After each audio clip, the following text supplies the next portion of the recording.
categorized as post-session, but still part of the session, and the GM guide. GM guide, it's not going to be too complicated. It's mostly going to be like, this is what this means, and this is what this means, and this is what you should do here. Don't do this. Because this is a really weird show. What? Oh, fuck.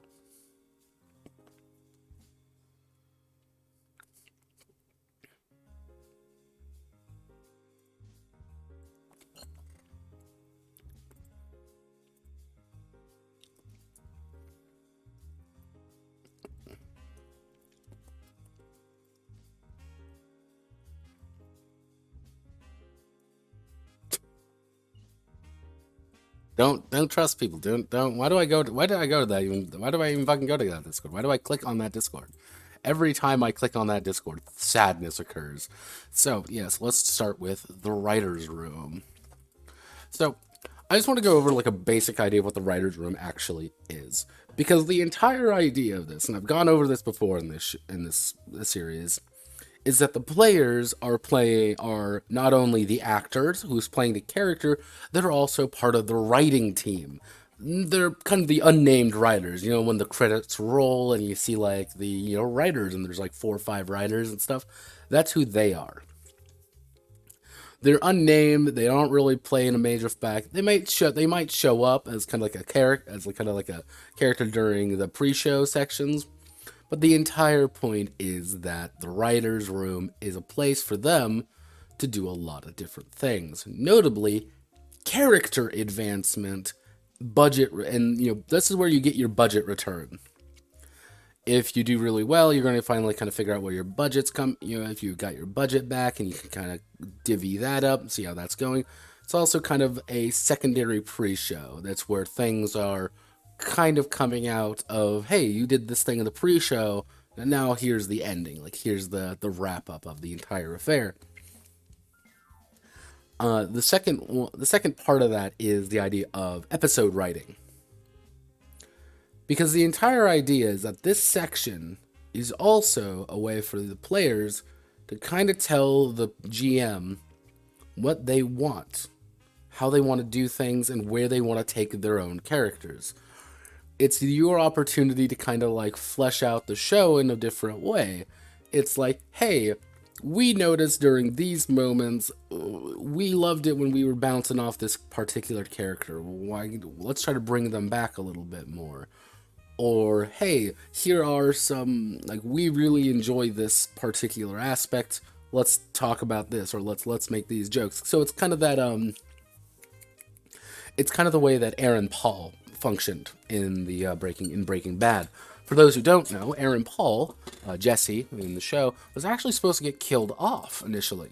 That was one of the big things of the show. In the first season, he was actually supposed to be dead. He was supposed to be, killed in a dramatic.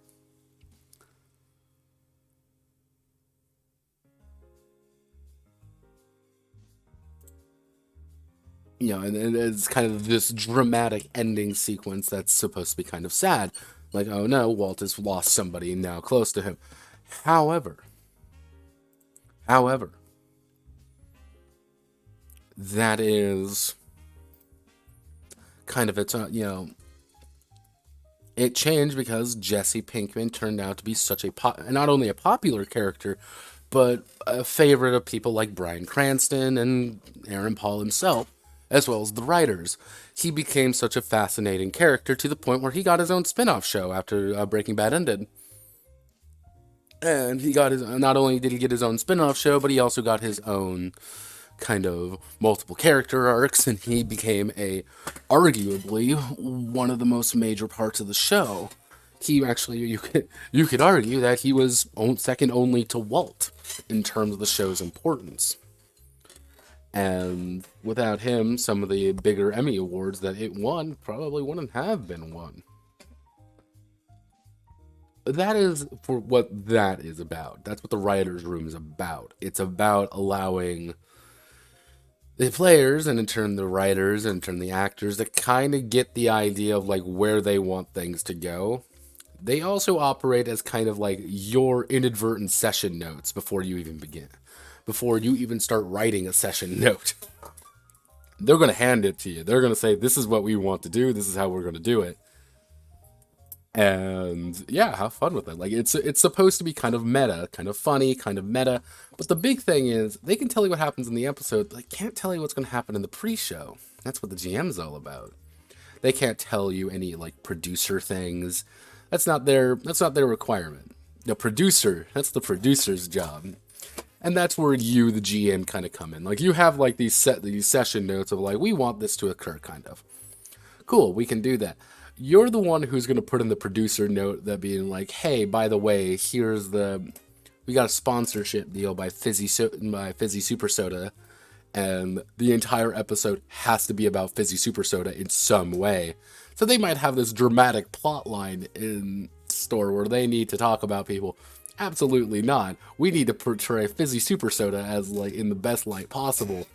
All of a sudden inside of our notes, it's like, God fucking damn it, son of a bitch! Everyone starts kicking and screaming and crying. That's the crux of it. That's the funny haha part. So, after the episode wraps and the ratings come in, the writers convene and begin planning the next episode. During the writers' room, the players take the role of the writers and take the role of the writers, slowly piecing together what went right, what went wrong, and how to advance the story. There are three subphases to this section, to this part of three subphases this part, which is going to be budget review, and actually we'll call it and first draft. Budget.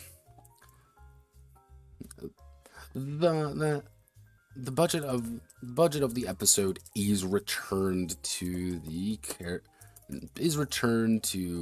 show at this time. If things go well, they will be able to reap the rewards. Let's see, if things go well, they'll be able to reap the rewards and plan ahead. If things go poorly, they'll need to address the major issues. The budget review,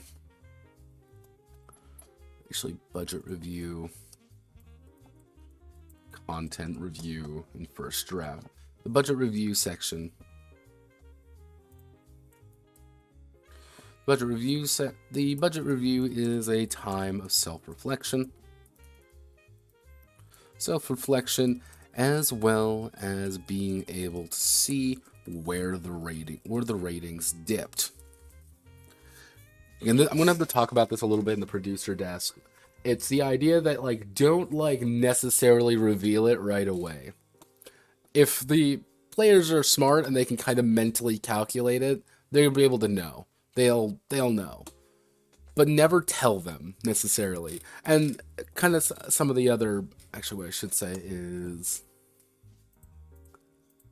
we'll do alternate scenarios. Where in some of the an alternate scenario I kind of penned together because I thought it would be funny, which would be 70s mode, or kind of older sections of time. Back in the 1970s, you didn't know what the ratings were until the end. You may not know a thing until after the episode's even aired. And with that, it would be literally the GM hides everything. The GM hides every single roll and just notes things down. Because you can tell someone if you roll, like, oh, well, this did pretty well. Let's roll all the dice. And, like, we got 3 good dice and 2 bad dice. Like, oh, all right, we're doing pretty good for ourselves. That was a good scene. Oh, we gained some. Let's keep doing what we're doing. In the 70s mode, the entire idea is that you have no fucking clue. You are going completely blind until the very end of the episode. You may have thought you've been doing great, but you have no idea. And at the very end, you're looking at it, you're like, oh god, we fucked up. Like, we kept going down this rabbit hole here, and people hated it. And that means it just crashed.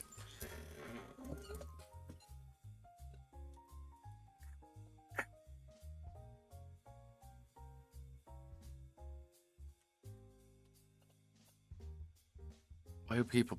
Why?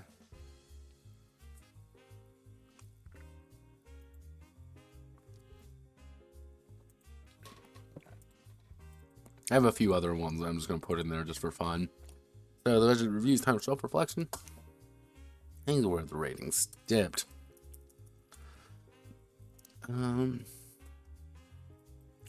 Any gaffes or serious issues? Any gaffes or producer?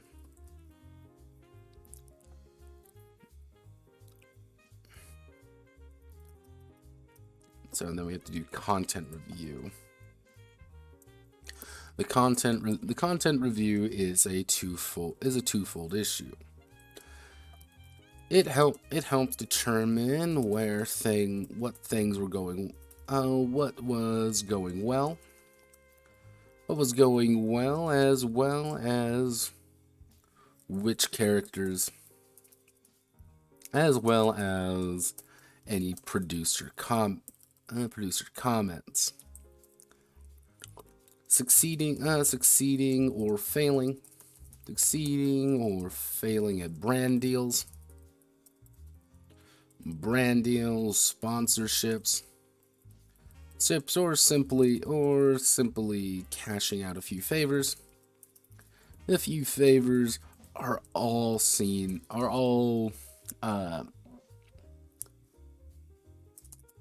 revealed here.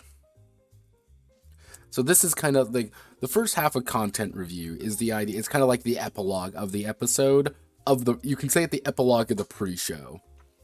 If you make a big deal where everyone's like, okay, we have this huge brand deal we need to do, we need to implement this, and you go on this talk show and everybody loves it, and if that's like the entire idea, this is kind of the epilogue. The first half of the content review is an epilogue of saying, they love the brand review. They're up like 3% because of the show. They want to have more, and they're pretty much going to constantly fund us. And that does also mean we're going to have to stick with them any time. And that might be a perpetual buff or like a perk of the show is that anytime Super Fizzy Super Soda pops up, or a very specific character pops up with Super Fizzy Super Soda, you might get a budget out of it. You might get one budget out of it. As it's like there's a brand deal. You were giving you a little bit more money, and it's like cool. We like doing that, but we also noticed that people didn't like it very much. People thought it was really obvious. So it's kind of like that vocal minority versus a little bit of money right away. So it's like all right. But it's also like, hey, I borrowed someone's car. I managed to convince someone to give us their car, and we, had to return the car. It's kind of that return of these are what's kind of run its course. These are what's not. That's kind of what the content review is. Actually, I should say, this is the epilogue of the pre-show. Wow, where all of the real life issues are revealed, or are wrapped up. Hopefully. And secondly, the writers are allowed to change the tropes of the characters. Actually allowed to tweak, add, or change the tropes of the characters. Each character can have a trope increase or decrease by 1. Side characters add a trope or change the nature of a trope each time. Each character can have a trope increase 1, add a trope or change the nature of a trope, or change the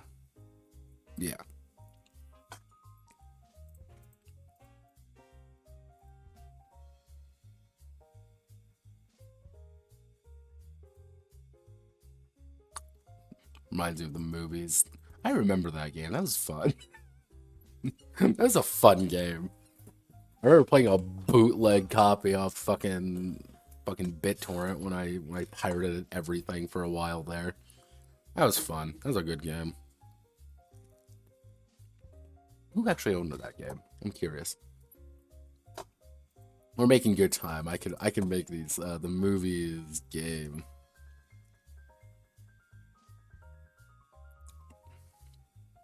Render my abandoned, you know. Lionhead Studios did. Peter Molyneux made this game? Oh shit.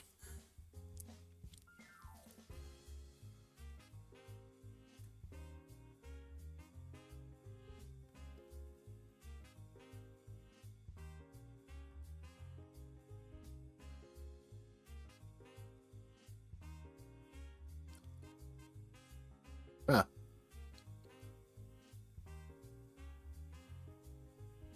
Huh. Neat. You learn something new every day. Apparently fucking Peter Molyneux made this game. Is Lionhead Studios even still around anymore? No, they're dead. Yeah, they're a fucking corpse. Peter Molyneux, what are you doing? Petey, what's up?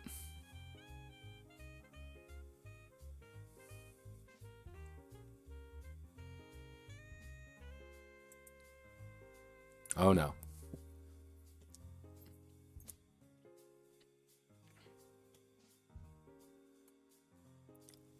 Let's see. Yeah, Curiosity, what's inside the cube? Goddess Wars.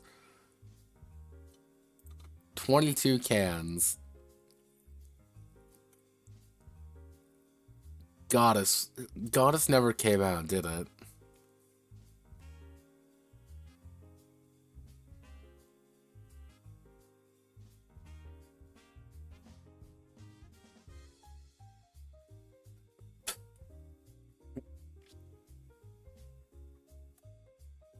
As for that, no one is left working on the PC version. Advertises early access. Yep. Oh, Peter Molyneux. Oh, Peter.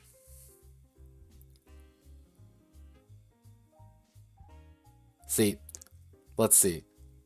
Black and White was good. Fable, like, all of these games were really fucking good, except Milo. We don't talk about Project Milo. It was scary.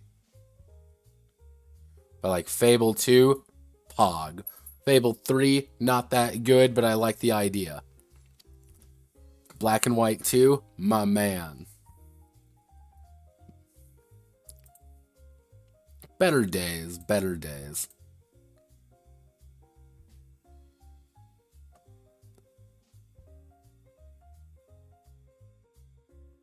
Huh. Learn something new every day. Yeah, it's Petey is a fascinating duck of a human being. the kind of I kind of put him on the same level of George Lucas.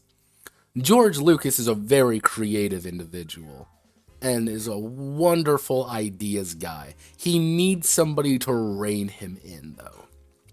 He needs a handler to say, like, no, George, we're doing this.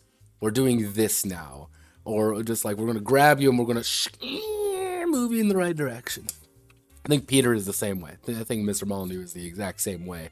Where he needs somebody, where he has all these big ideas. He needs somebody to be like, no, that's stupid. Okay, here to go in this right direction. He needs a focus, if that makes any sense. They need to track the move in the right place. Yeah, pretty much. Well, that's as creative, like really hyper creative people in general sometimes need a person like that.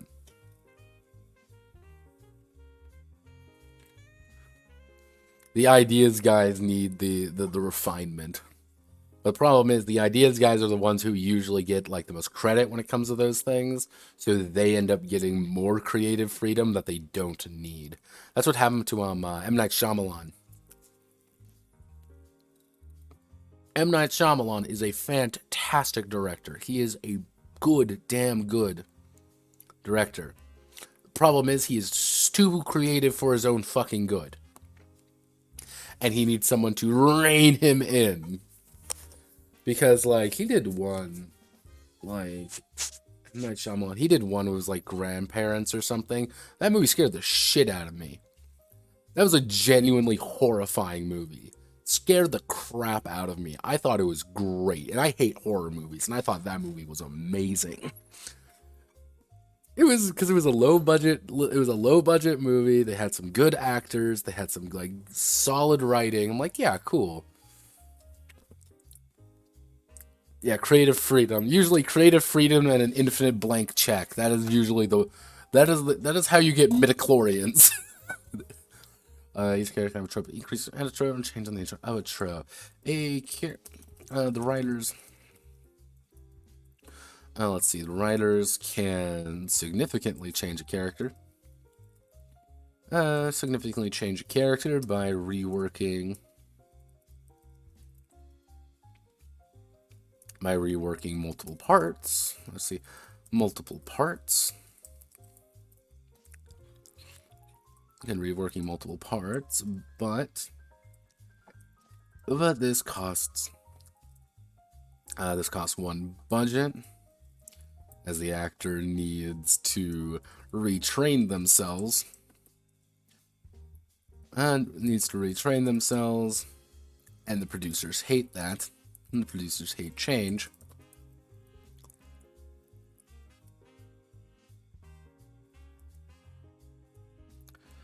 And the next episode, anytime they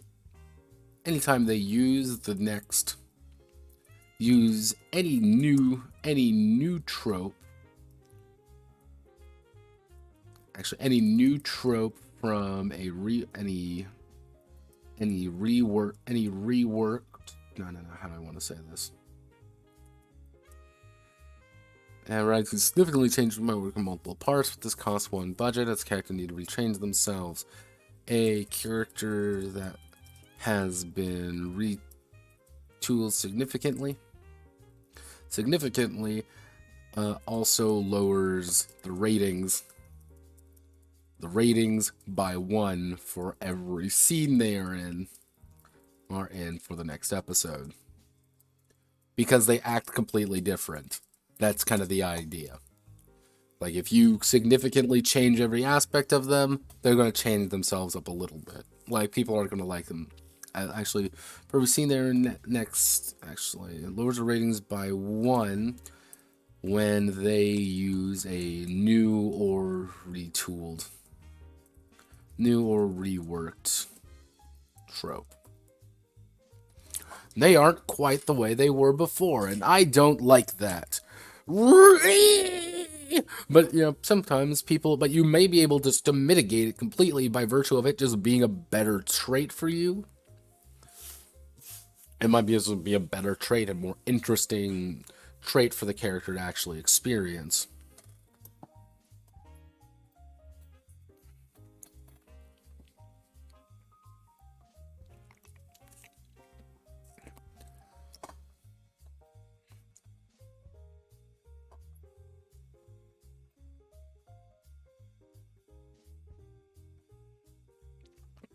Actually,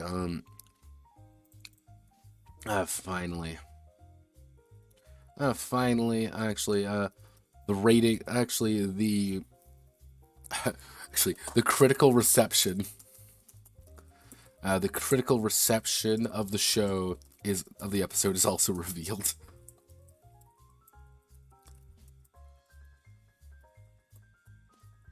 There we go. So the idea is that you can have really high ratings, but people just don't like, but people shit on your show. But that might be good. You might have like every fucking day, every day they come in, they tune in, and everyone loves it. They'll watch it because they know it's not going to be good. They know it's going to be garbage, but it's going to be hilarious. Let's see, and then we have to do episode writing. And what I end up calling it? First draft. First draft.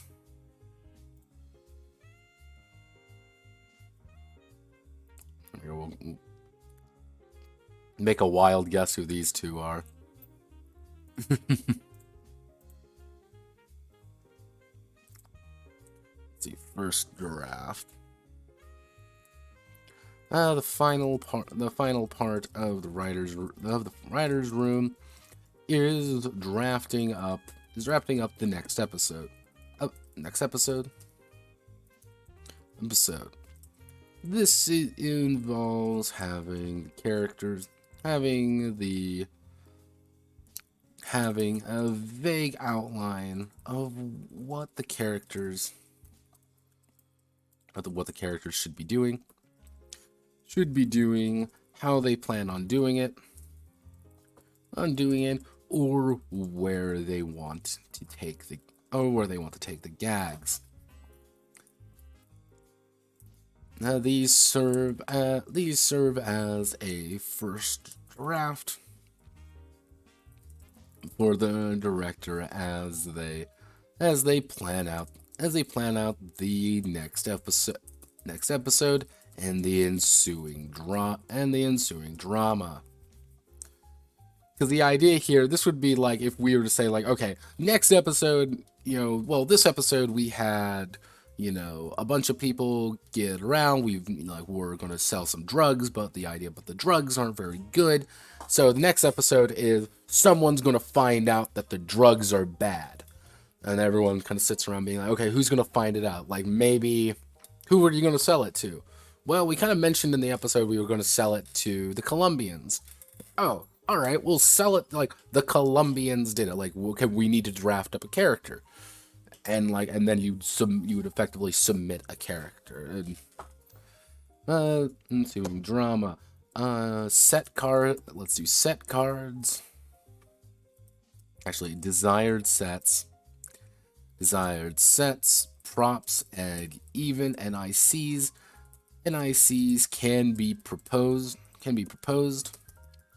and given to the director for approval.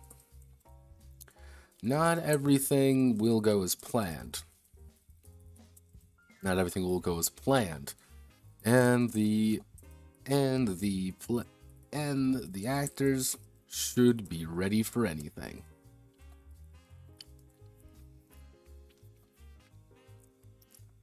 So again, it would be like, okay, we want the Colombians to find this out. Well, this Colombian, someone will write up on a note card real fast, and they'll scrabble down a name. Let's say we'll call him Juan. Juan has the drugs that we're going to deliver to him, but he finds out they're bad. Okay, do we know they're bad? Well, maybe. And then everyone kind of thinks about it like, well, no. Okay, so you draft it up real fast, and they'll have a prop card, which is the bad drugs. So, okay, we have these two things together, and we're like, okay, where do we want to set this? Well, maybe we should set it in, like, the beach or something. And everyone, it's like, don't worry about it. We can come up with something. And then automatically at the end of that, you have a bunch of these cards, you have a bunch of ideas that you've written down, and everyone submitted to you being like, go ham. You might find out that next episode, Juan is a smooth talking jackass of a human being.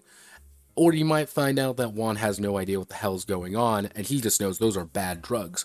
But wait, are they bad drugs? Did somebody tell us wrong? Oh no! Like, then drama ensues. That's the entire point. You, the players, kind of know what's going to happen because guess what? Your actors knows what's going to happen because they read the script. The characters don't know what's going to happen. Thus, you can have some of like, oh wow, I didn't see this coming, or wow, this is completely weird. But you also don't have nothing for the producer or anything. No. You are heading 3, so we need to do heading 2 now.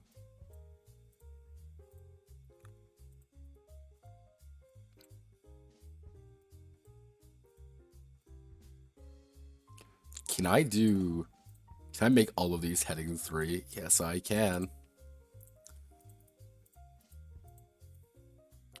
It's kind of... There we go.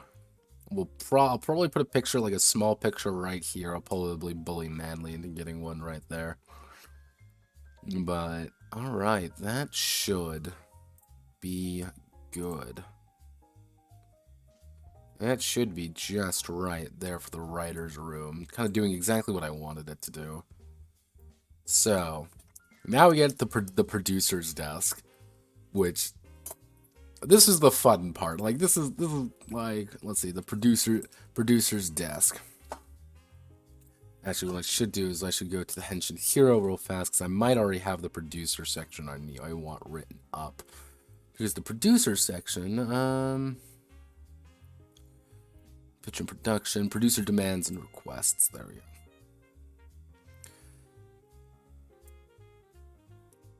There we go.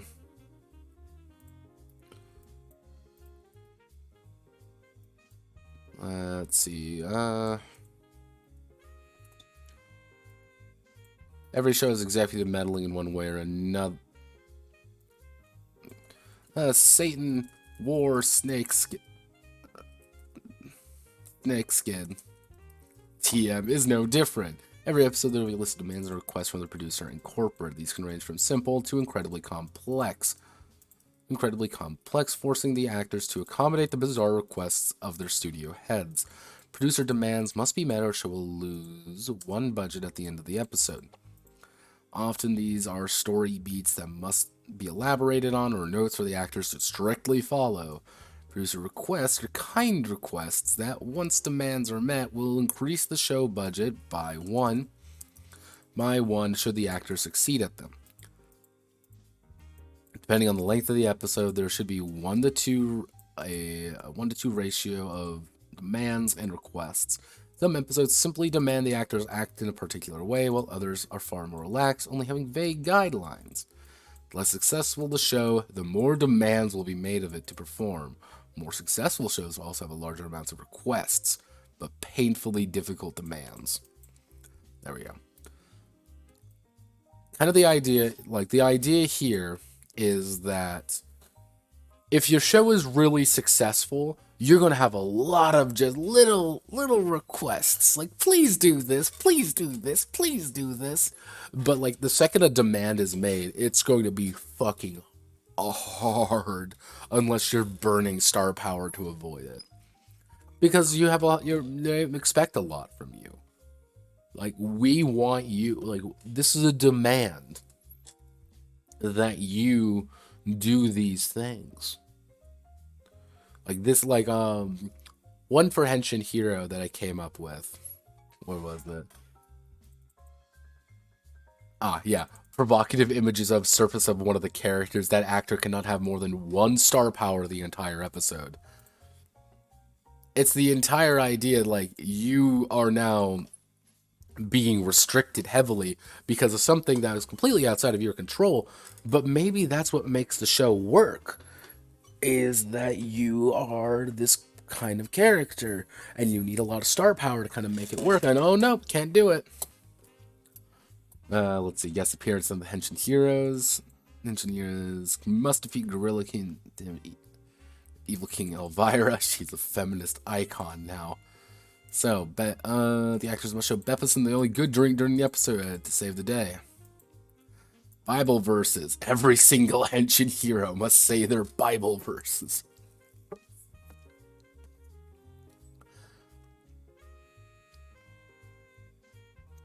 Okay, let's see. We can do that. We don't need you.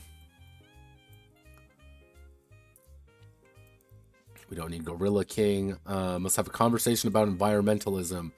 And they want to spin them off. The Henshin heroes cannot reduce the monster to 0 health. People want to fight. Let's see.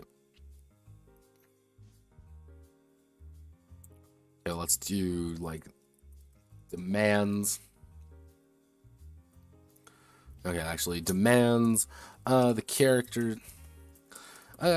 character must end up killing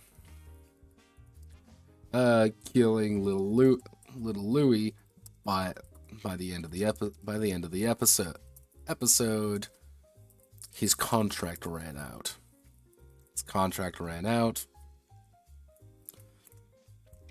David from Special Effects. David from Special Effects wants to try some new stuff. Don't spend any of the special effects budget.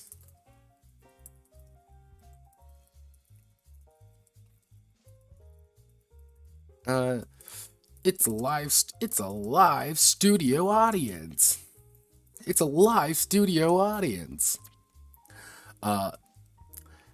At the end of every gag, the actor must pause for exactly 3 seconds.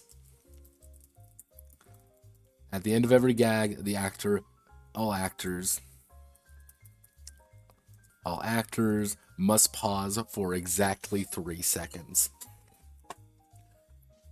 Here's the joke. Like, haha, women, am I right? Laugh track. 1, 2, 3. Then you can continue. If you don't do that, if you instantly respond, you're losing budget. It's the demand. You have to do it.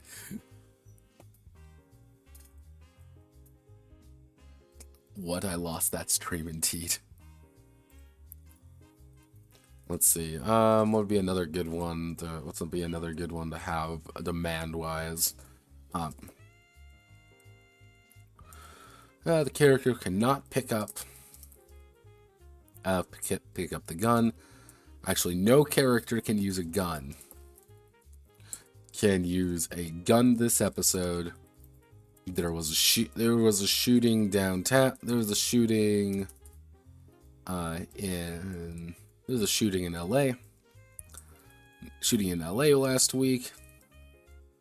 And no one wants to be reminded.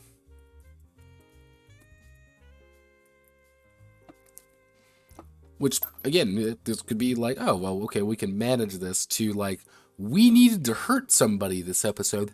Fuck!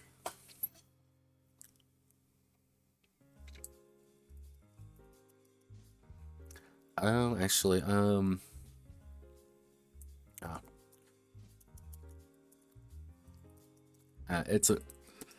it's an actor strike. It's an extra strike. It's an extra strike going on.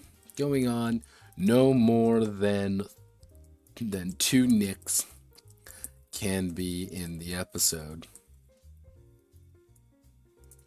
And then we have, let's see, requests of Fizzy Super Soda. Fizzy Super Soda is offering brand deal.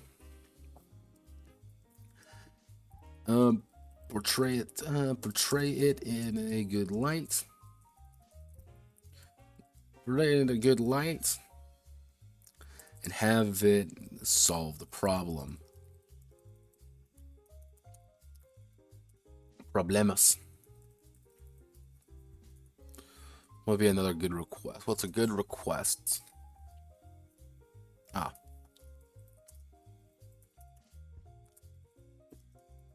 There's a guest star. There's a guest star from the popular. There's a guest star from from our other popular show.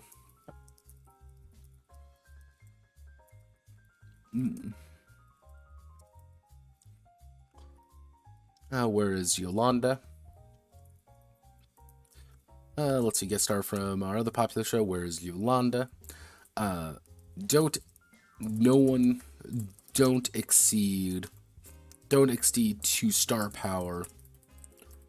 Don't exceed 2-star power while she's on screen.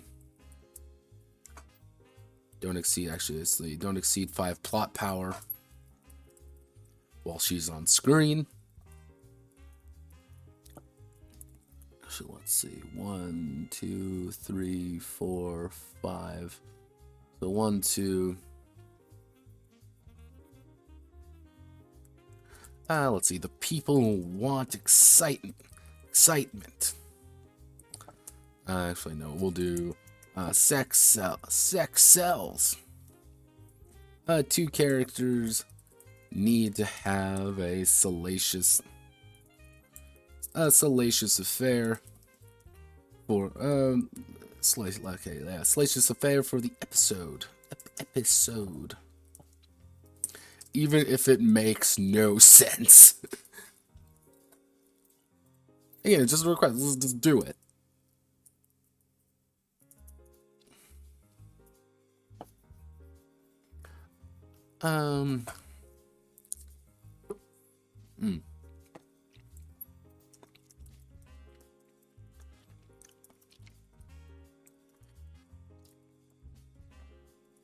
It's a Halloween special. Make sure to celebrate the holiday. With the usual looks and appearances. No, we will not provide extra. We will not provide the costumes. Let's see, 1, 2, 3, 4. We need 1 more.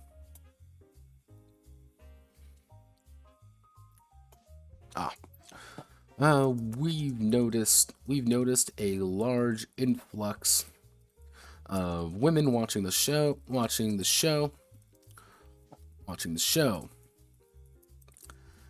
Once this episode take off, all men must take off their shirt at least once. There we go. That's literally it. It's like, yeah, here are just a random ass request that you need to do that you have now just in the middle of everything. And everyone look at it. I want everyone to look at some of these requests and look at the GM and be like, you want us to do fucking what? Being like, yeah, there's a shit ton of women now watching this show because they find a character attractive. They don't say who, they just think one of these characters is incredibly attractive. So all of you are going to take your shirt off so we can find out who it is. Like, if we can find out who it is, yeah, we're going to start marketing that slightly different. It's like, God, son of a bitch.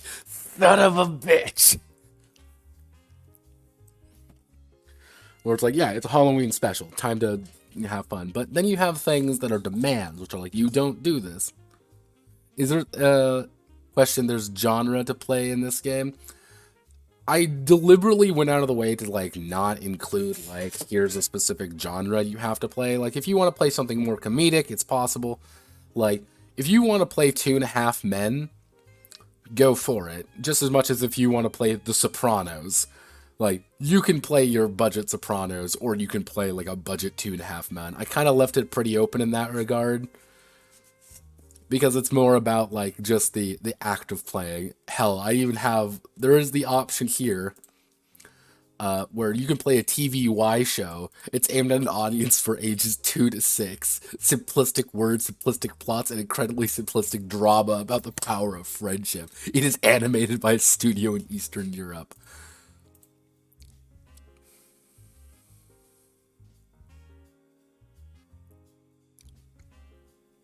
Yeah, like that would be a good request. Like that would be like a good like demand at some point or some good request. These are just like very brand. Yeah, if you want to play Mash, go for it. And again, play to it. Like play to it and with some of the like the producer demands. And that's kind of like one of the big ideas of what I want you to do is like usually the idea behind it is that a demand is something that you have to do and it's to help you in their own way. Or it's a way to like, we noticed we want to do things better. This is studio meddling. This entire mechanic is about effectively studio meddling in more ways than one. And if you want to play MASH, there might be some things where you might have requests where like have some heartfelt moments, have some moments here, and you might have a demand being like, you're going to have to retire this character. By the end of this episode, this character better be retired or he better leave the base. Unless someone pulls out some star power and tries to mitigate it. It's kind of like that, we really like this character, we want to renegotiate his contract. Corporate doesn't like him, but we're constantly like trying to prop this guy up because we love him. And the people love him. Corporate hates him, so we keep trying to put it on there. So yeah, if you want to play MASH, go for it. If you want to play Star Trek, go for it. Like the only request is that make it goofier, just a little goofy if you want it to be, because again, you are playing. The players are playing the actors, playing the characters, as well as the players are playing the writers of this fictional show. With all the goofy, don't forget to do the shake. Which, the Star Trek shake is still hysterical to me, and I will never. I have seen that. I've seen them do it with absolutely like no camera shake. Or there's a video of it like with no camera shake or anything. What the Star Trek shake looks like, and it's them just like violently going around and like yeah, have fun with it. Like that's the entire point. There's no like demands anyway. I just use Satan Wore Snakeskin because it's supposed to be vaguely drama inducing. Let's see. We want to do this.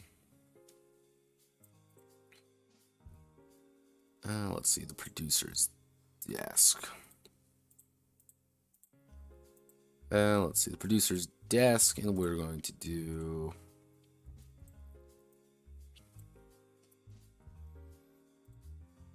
Sort paragraph A to Z.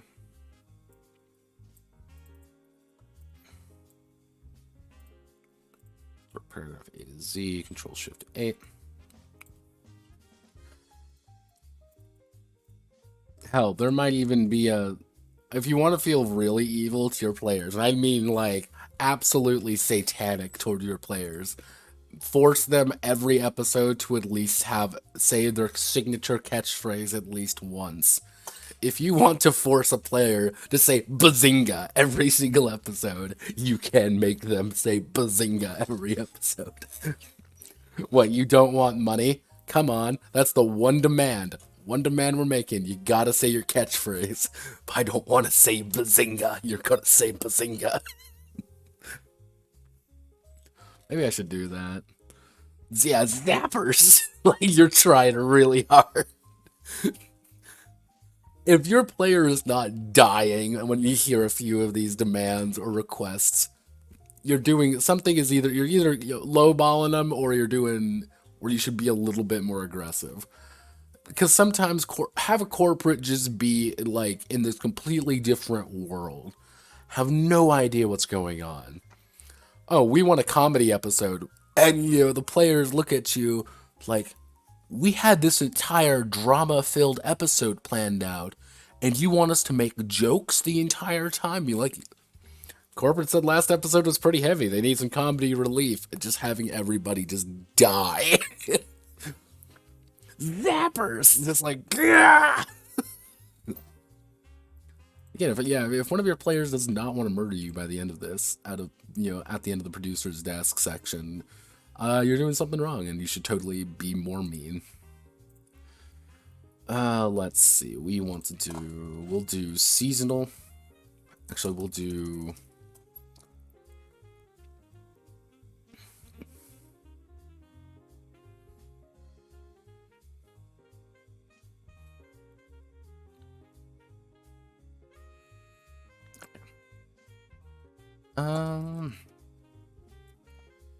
We want to do actually seasonal play. Actually, seasonal shows. When a show hits the season finale, it's a wrap. The show has done well, and if the ratings are average or consistently high, it may get a second season. During this time, the actors can improve themselves. Adding up all of the star power they've gained, they are able to convert it all into experience, allowing them to spend it on increasing their talents or acquiring other bonuses. Actually, acquiring other major bonuses. And we can actually take these a little bit.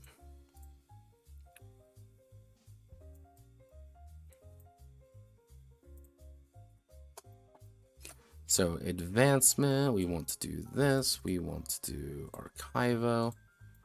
We actually want to select all of you. Not just archivo, we want you to be extra light archivo. Let's see, we don't need a permanent gadget. We want to delete that row. Gain leverage. Producer demand can be spent at the end of the episode to increase budget. Increase talent by 1. And actually, we need to go insert column to the right. Star power cost.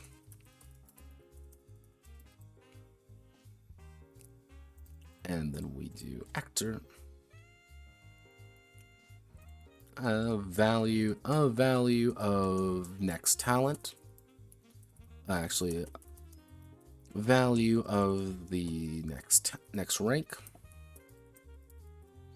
So actually, I'm going to do insert. We need to do a footnote. If the, for example, action rank. If an actor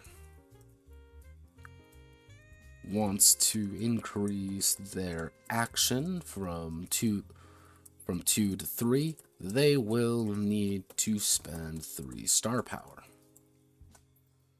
There we go. That's pretty standard. Gain leverage is going to be a solid 5. Let's see. Or actually, gains leverage, which allows a group to skip one of the producer demands. If held on, the episode's overall ratings increased by 2. That's it. It's kind of like a free. You can kind of argue that leverage is kind of acting as like a free, quote unquote, like free special effects. It's just like by virtue of saying at the end of a season, I have leverage. I'm not a better actor at all. I'm literally just a better like, I have more influence over the studio, and the studio likes me a lot, so they're allowing me to kind of get away with more shit, and they're like, we're gonna pump this up because we like this guy.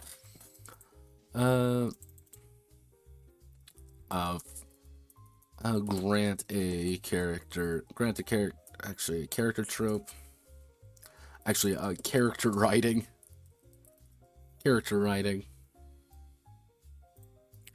Uh, the actor is allowed to make a significant change to their particular character. Make significant changes to their particular character without the repercussions. And it's going to cost 3, which pretty much, this is the idea of like, you're allowing the actor to say, I want to do this, this, and this with this character, and they're like, hell yeah, you do you, boo boo, as long as it makes us money. Value of next rank. We don't need you. A whoops card. Yep, as a whoops card, if they violate a guideline once per episode, it is ignored. Permanent set. Actually, permanent card. Actually, into the fold. It's going to be cost us 4 star power. The actor is allowed to bring on a particular scene card, prop, set, or NIC to the show. Is allowed to bring on a particular scene card, prop, set, or NIC to the show, adding it permanently. So pretty much it's you as the actor bringing something into the fold. It's you saying, oh, well, as the actor, I'm going to bring in like my car. My car can be used every time during this show as a permanent prop because it's my car and I can do that. Or, hey, we're able to use this location because I'm just that kind of person. I have these advantages. But you're not really improving you as much. Converted all in. They're adding up all the star power of the game. They are... Actually, they've gained, allowing them to spend it, increasing their talents, or acquiring... Why are you this way? You should not be this way. You should be heading to them. Talents or acquire other major bonuses. Character writing, increased talent.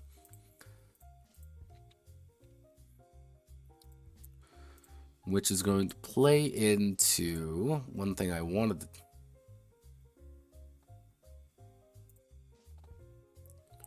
Like, you don't advance that much, but, like, that's kind of the point. You're fucking actors. Like, you're not... Well, we're going to go to management.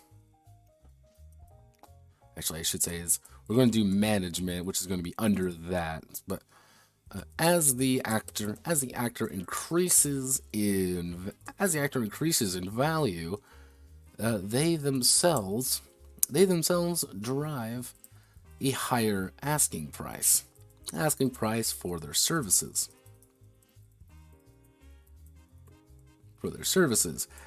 Every 5 star power spent on the actor reduces the budget of the show by 1. The actors managers and agency know they're good and will negotiate a damn good deal for them. when it goes and get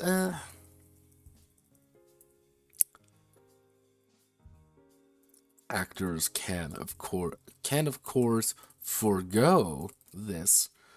Can of course forego their forego their star power. Their star power increases of value, but they will lose. They will sacrifice all of the star power they've gained.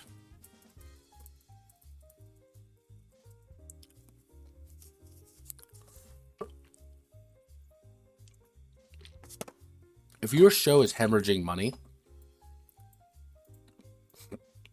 there's a good chance that if you increase, like, if everyone's like, yeah, we're gonna be better actors and stuff, there's a damn good way that you'll actually kill the show because they cannot afford you anymore. Like, we're kind of the idea that the idea is that the budget already kind of takes into account that you've already been paid. If you don't do that, if you were like, yeah, no, we're just way more valuable because we've gotten better, our resume has increased, we've brought things into the fold, we have a little bit more influence, like, we're just getting paid more, because that's what star power ultimately is we're getting paid more. If you do that, there's a chance the show's like, we cannot afford you anymore. Like, we physically cannot actually, manage you, because if you're too good for us. Like, there's a reason, like, these Netflix shows get people like fucking Dave Bautista, like, they get these, like, C-list actors to do things because they can't afford fucking Johnny Depp. They can't afford him. They can't afford The Rock often. They can't. He's too expensive. That man goes for a lot more money than probably that entire show's worth. So we're like, we're going to let you do whatever the fuck you want to do. Just do you. And, like, that's just kind of a thing you gotta worry about. Like, kind of that indirect worrying about it. Like, if you want the show to go on, you may not actually increase your prowess all that much, simply because you're too good. You're too qualified to be on this show. Why are you here? So we don't need these three. I'm going to do the alternate scenarios as a separate thing. I think alternate scenarios. Alternate scenario. Notepad Entertainment Network. Actually, yeah, we'll do this. The world of television and drama is always changing. From the era of the silver screen and Lucille Ball to the brand spanking, for the brand new and shiny 12 low budget remake of a movie from the 70s.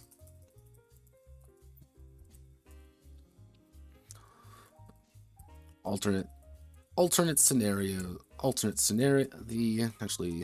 the base scenario of Satan Wore Snakeskin is in the vague era of the 2000s, where television shows are common. I've heard of the 1990s to 2000s, where television shows are common, and the internet is finally blossoming.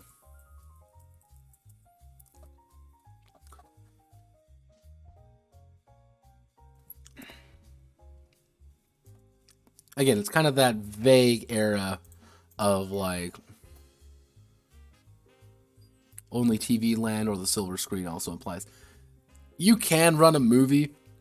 I would say if you're going to run a movie game in this, if you're going to run a movie game, I would say, actually, I should also put in some, I'll put in an alternate scenario. Like, my idea with that, it would be you are going to pretty much bump up the actor skills a little bit.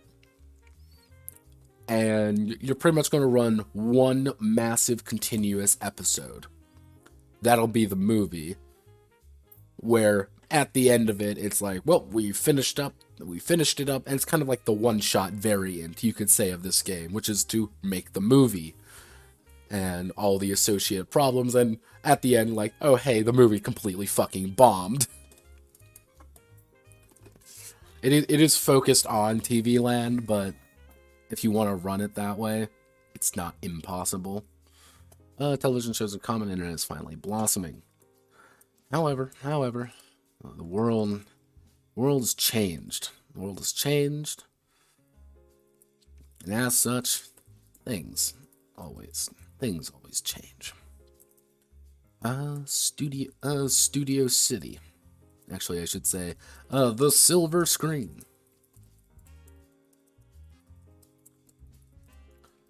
Wore Snakeskin is designed around television shows. But if a group wants to play a picture on the big screen, that's entirely possible. Each actor, let's actually see this real fast.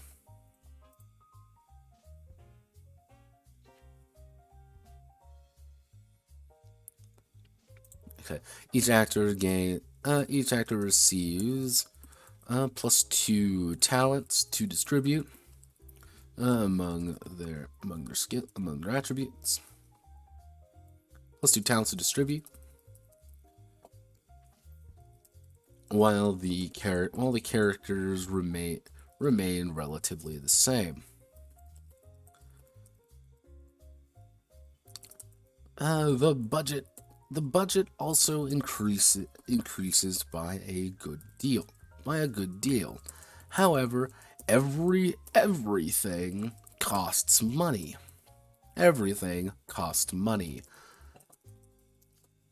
Anytime a crew dice is used, it costs one budget.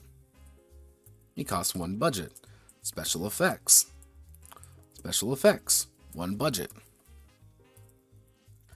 New set with new props. Hopefully you got the budget.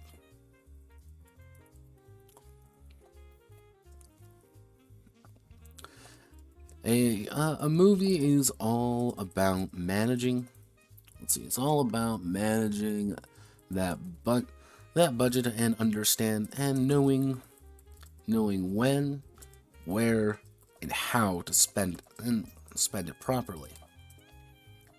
Things may need to get cut, and others will need you to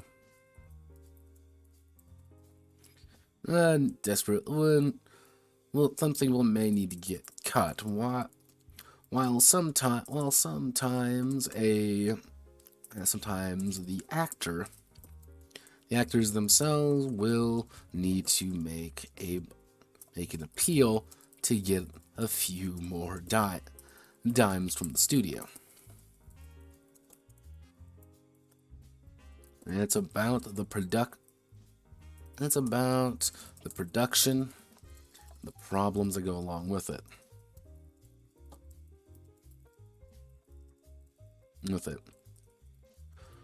Producer requests and demands still come in and should be addressed. If not, budget may get pulled.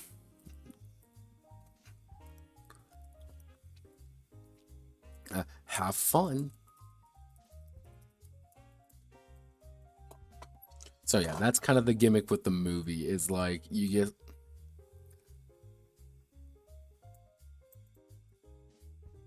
also have this movie is the grand finale of this TV series, good for an ending that goes with a bang, or a movie that changes season, good closure for the arc. Yeah, it's kind of like that idea. Like if you want to make kind of like a bigger movie, the entire idea behind the silver screen idea, that is a fucking sentence, is that you have this giant chunk of money, but you're spending it. And everything you do is spending from that pot. And that pot's always getting a little smaller. You need some other actors? Smaller. Oh, you need some more? Smaller. Where, in the advantage of a television show is that you can kind of space your budget out and you're constantly getting it back. It may be a smaller budget, but you're always kind of getting it back and you only have to worry about from episode to episode. With a movie, it's just like you have this lion's share and you're really encouraged to spend it. Because there might be a few demands later on where that budget gets reduced to nothing. And you may need to put things in randomly. You may need to reshoot things. And there might be entire scenes where you just need to go over it again. Actually, did I add in that section that I said I was going to add?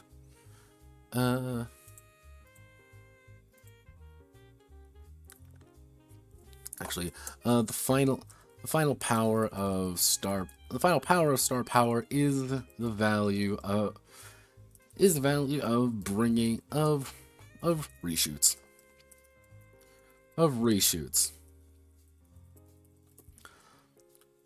Taking a scene from the top, and doing it over again.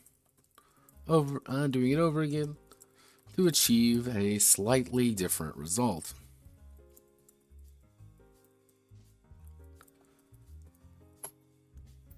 Yeah, there we go. Pretty much with the idea of star powers that you can click it and then you can just redo a scene. Which, I want it to feel annoying because you're redoing a scene which is taking time. But it also may be the only thing allowing you to survive it. Google, what are you doing? Why is it over here now? Give me the little dialogue pop-up option. Where's the little dialogue? Oh my god, Google. Now, Google! Google, you're supposed to save us from the cringe, not leave us in darkness. Okay.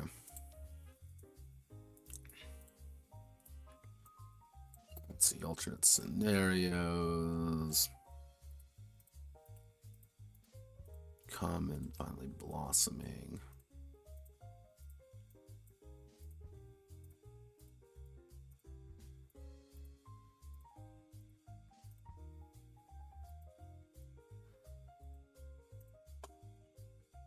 Let's see some other ones. So we have streaming services. Bitflix. Bitflix is the new hotness. On the scene. With shows being able to be produced with relative ease. It's also a land where failed shows can get a second shot. When being a part of a streaming service, the game changes just a smidge. Rather than listen to producer demands and requests, the showrunners are able to do as they please, as long as they accommodate the basics of their contract and the show they are making. So you can't just start swearing in the middle of a children's show, for example. That's kind of the idea. The catch? Bitflix releases everything at once. The show will not does the show doesn't know it's successful or not until until it's fully released, resulting in hidden results for ratings until the very end of the season. If the show does well, then great. Let's see. If the show does well, then great. A second season is on the horizon. But if it doesn't perform, hello phone. What do you want to tell me? You want to talk? Want to talk, phone?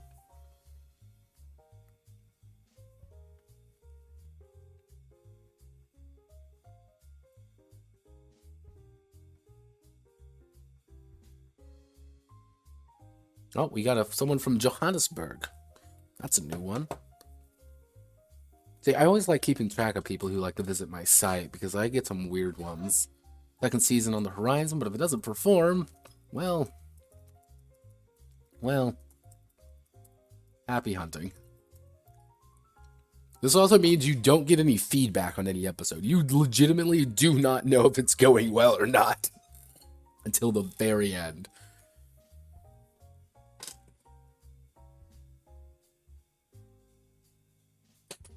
And that's kind of the joke with the streaming service, is just like you have a lot of freedom to do what you want because you don't really have to worry about producer demands or requests, but you also have to worry about the fact that you are flying blind. You could just fail. Like, there's a good chance that you will just fail at the very end, being like, yeah, nobody watched your fucking show because everyone hated it.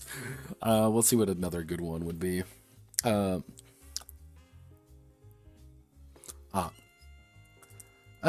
golden era. The 70s. The Notepad Entertainment Network. The Notepad Entertainment Network is just beginning. It's just starting production on its few edutainment shows.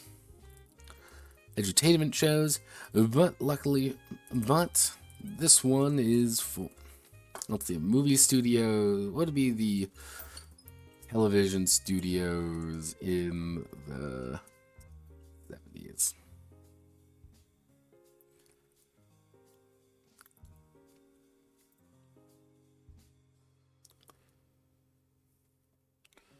Let's see, we want to do past. What would be the 1970s?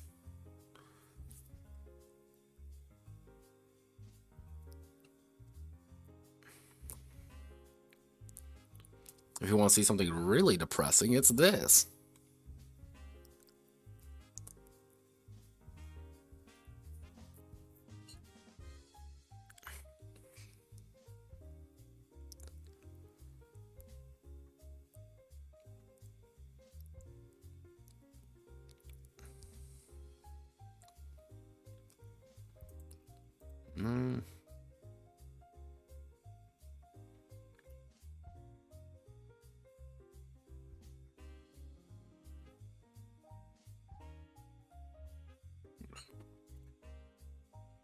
Well, this one is, and it's just starting its few edutainment shows. However, this is the era of the precursor. The Memo News Network. The MNN. Actually, let's see.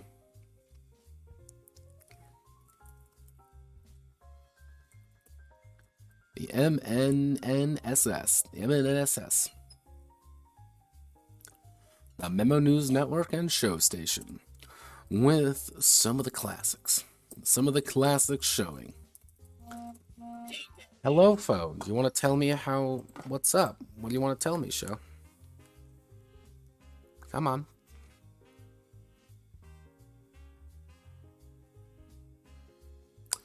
My mom wants to talk. I don't want to talk to my mama. I love my mama to death, but she likes to talk. Let's see. The Memo News Network show station with some of the classics just starting to air. The 70 actually.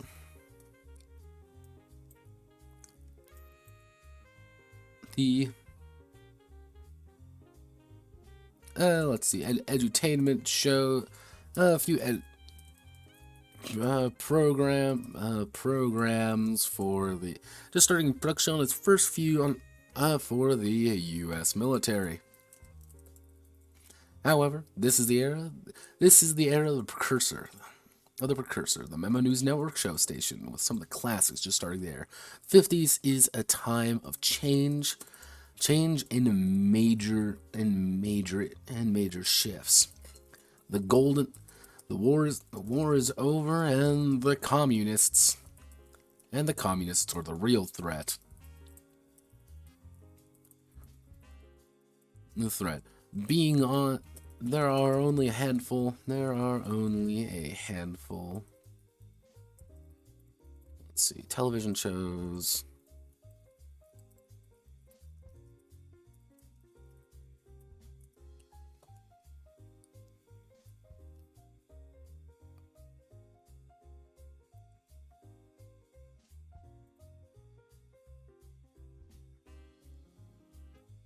Only a handful of shows showing. A handful of shows out there, and most are relatively cheaply made. However, it's a time where smoking was healthy. Women were barely people.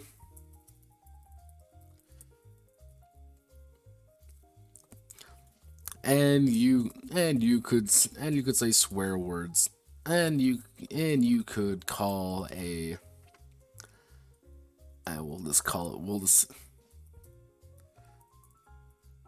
African American actor a redacted on air for applause.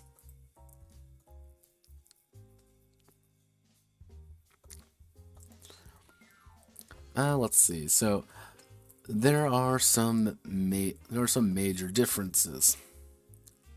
Notably, things are a lot more family friendly, and appealing to a certain kind of demographic.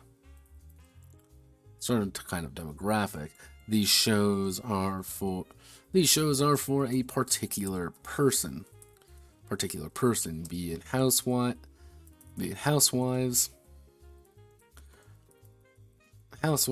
or returning GIs, or men after work.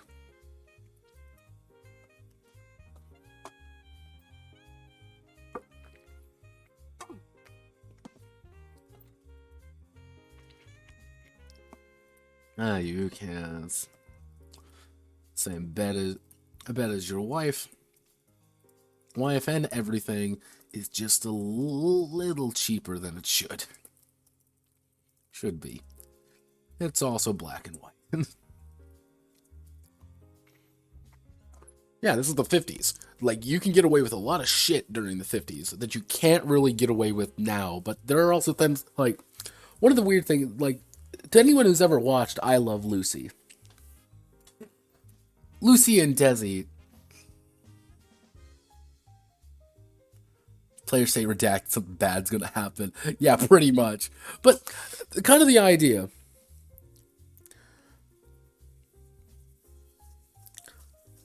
Behind this is during the 50s, you're allowed to get away with a lot more things than you would, like Archie Bunker. Archie Bunker and the Jeffersons are not a show that can exist in 2020. Hell, not even the 90s, you could, like, those shows just couldn't exist. But this was an era where they could. This is where, like, you can be incredibly racist and no one cares. Or it's like you have these kind of moments where you're kind of like, let's glorify the war. Let's talk about this. You know, to the moon, man, to the moon. Like, you can't get away with that shit at all. But it's also, like, really restrictive because it's the reason why Lucy and Desi from I Love Lucy, they didn't sleep in the same bed because that was considered obscene. On television, these two adults who are married sleeping in the same bed, holy shit. I mean, that was one of the major reasons. And it's all about that. And just kind of being like, you have these restrictions. You have these moments where, yeah, you are expected, you know, as an actor, you are expected to light up a cigarette in the middle of the day and smoke. Smoking is healthy back then. Everybody smoked. Like, if you weren't smoking, or are you really a human being? It's like, oh, yes, 1 o'clock, everyone brings out the bourbon. Like, the 50s were nuts. But there was a lot of money going around. And when money comes around, well, yeah, and you were allowed to get away with things like this. Hell, when was Archie Bunker?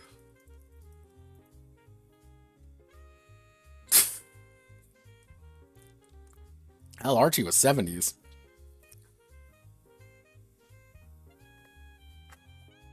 Yeah, it's from All in the Family and Archie Bunker's plays. You're like, yeah, Archie was racist as all hell. That was the big thing with Archie, was that he was this incredibly racist old man. And just an asshole. But everyone also kind of knew that he was, like, that was the joke with him. That was kind of like the perpetual joke. Like, these are some of the shows, like, yeah, The Adventures of Superman, Sky King, Life with Elizabeth, the Cisco Kid. Like, yeah, you were like, Father Knows Best. Yeah, oh Jesus, let's. Alfred Hitchcock Presents, Gunsmoke, a lot of westerns. The Roy Rogers Show, Cheyenne, The Lone Ranger. Jesus. Picture some of these shows coming out now. Tales of Wells Fargo.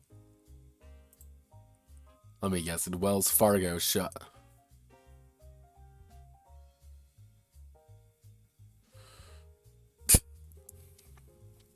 Yep.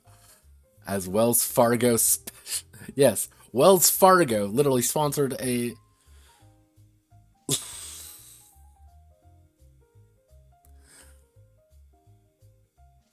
Yeah, you could get away with shit like this back in the day.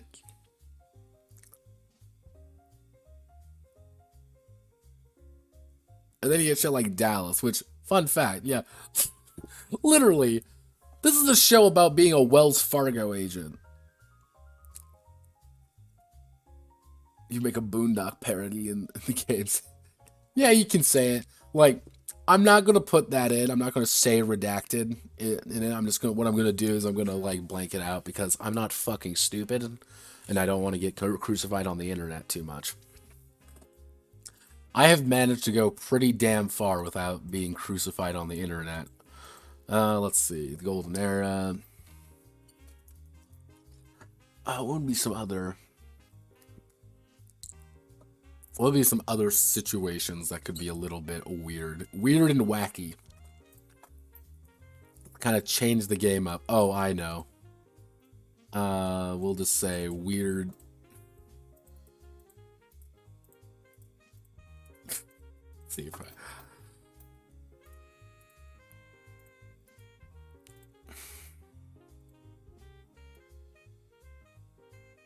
Yeah, you ain't.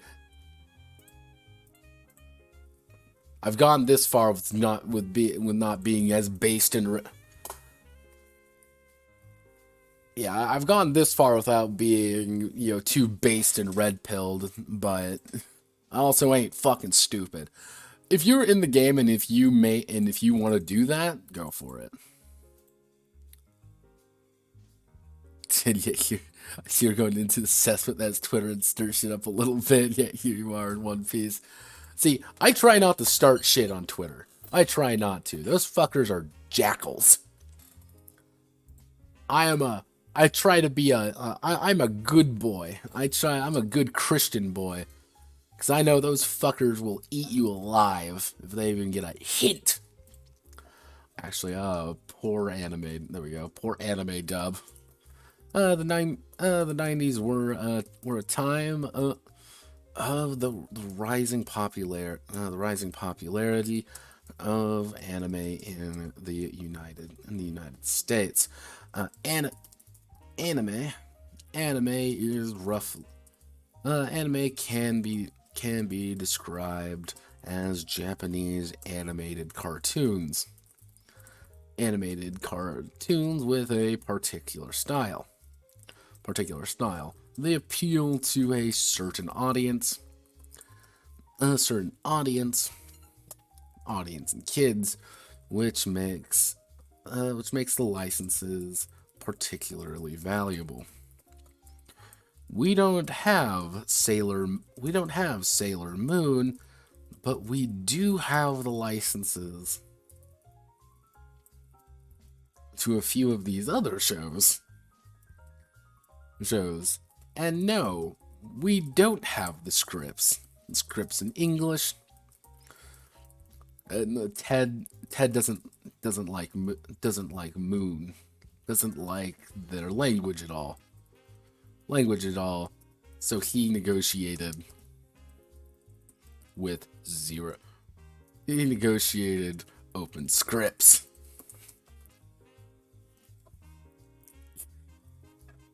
Pretty much, you're playing Ghost Story. The main issue here. The main issue is that the quote characters are already doing things that the actors need to fit around. The actors need to fit around. The director has full power. In addition to producer requests and demands, there are now show demands, which the show has something occur that we need to justify actually occurring, actually happening.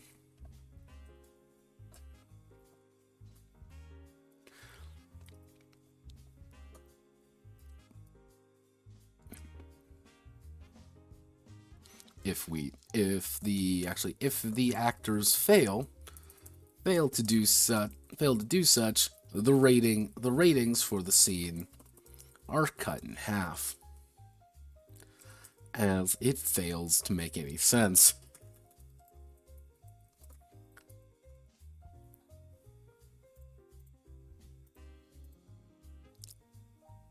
There we go. Yeah, you want to play the Ghost Stories dub? Yeah, go for it. I mean, like, we have no idea what the fuck is going on, literally scene to scene, but we can sure as hell pretend we do. Or so, what was the other one? It was like Samurai Pizza Hamsters or whatever. Samurai Pizza Cats. That was it. That was the one where they literally just didn't get. They just lost the fucking script. So the version we got is some like crazy put together bullshit. I need one more. I have watched a Ghost Story. I watch it every now and again. I watched the dub. I watched parts of the original and got immediately bored of the original. The dub's fucking insane, and it's... The original is like, oh no, there's a ghost. What do we do? The dub is insane, and the story, like, I enjoy the story behind Ghost Stories dub, and just like the complete bullshit that they were allowed to do. Just we do not care. This thing underperformed here. Do whatever the hell you want. I think there was that show. There was a few shows actually that happened to it. See, nowadays we don't get fun things like that.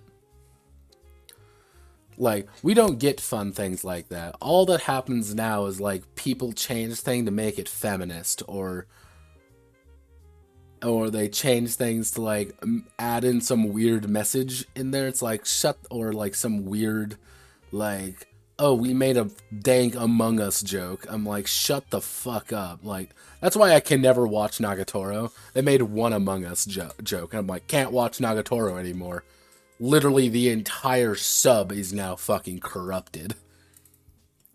Like, I'll just read the fucking manga. Which I really should. I'm a little behind on that, actually. I should. Fuck. But, like, or whatever the fuck they did to the weird, like, dub they did with, Miss Kobayashi. That one was weird. Yeah, like, we got Idpol and Life is No Longer Funny. That was the sub, yeah. The Kobayashi sub was also kind of jank. I think the first one kind of got away with it because I'm like, all right, I had fun because I didn't read the manga first with that one. I actually watched the show first and then read the manga, which, fun fact, kids, just as a note for everybody, the entire like manga for Kobayashi is completely fucking different from the anime, and I adore the manga.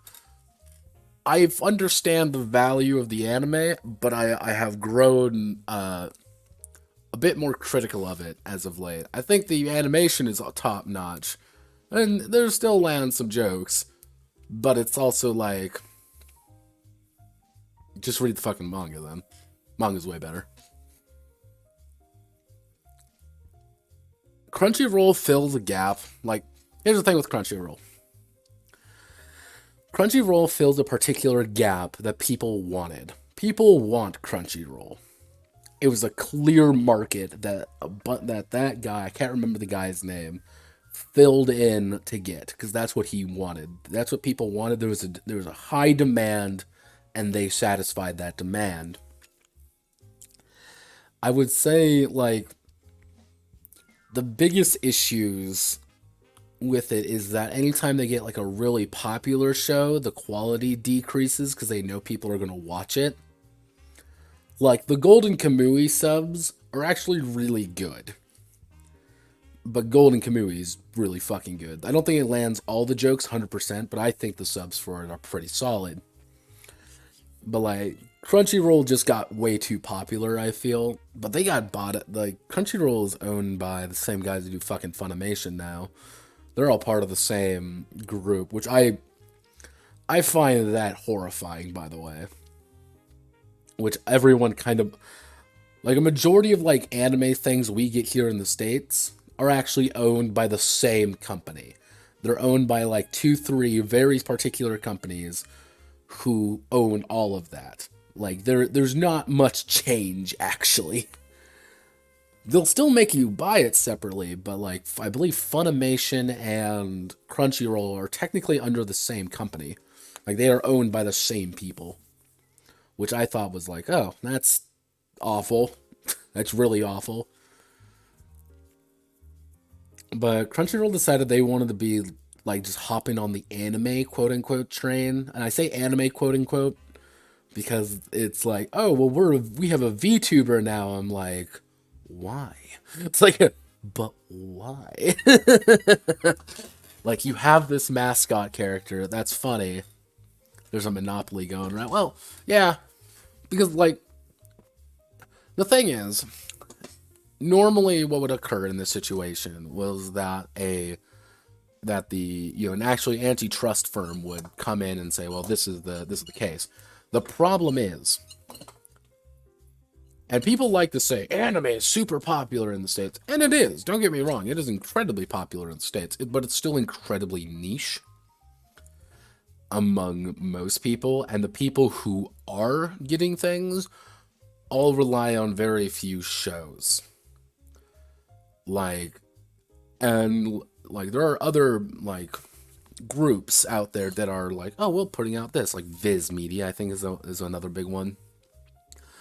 But they can't really break into the streaming market at all because you have such massive, like you have 1, 2 companies that are so massive that they have like just completely dominated the market. There's nothing you can really do against it. But it's according to antitrust laws, it's fine.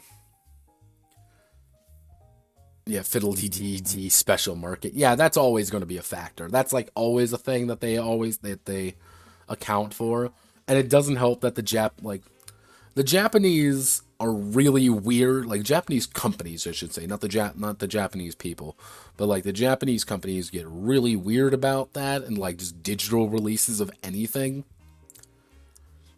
Like some of those licenses, I can guarantee you, some of those licenses Crunchyroll gets, those are expensive. Those aren't just like little licenses they can get for free. Fuck no. That's why they keep making things like High Guardian Spice.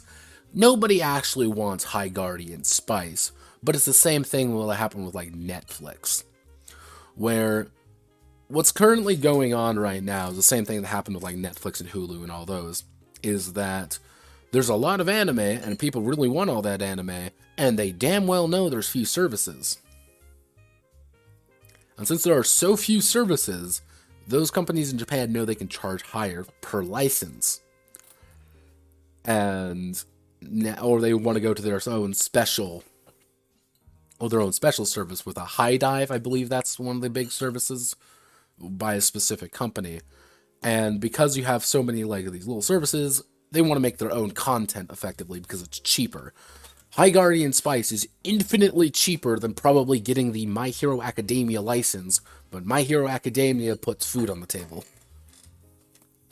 Fucking My Hero Academia. I could insult that show all day long. It's great.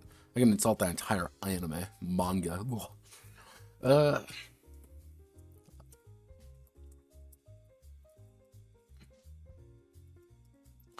They still recognized to be one of the best. That's a true art piece. It's a true art piece.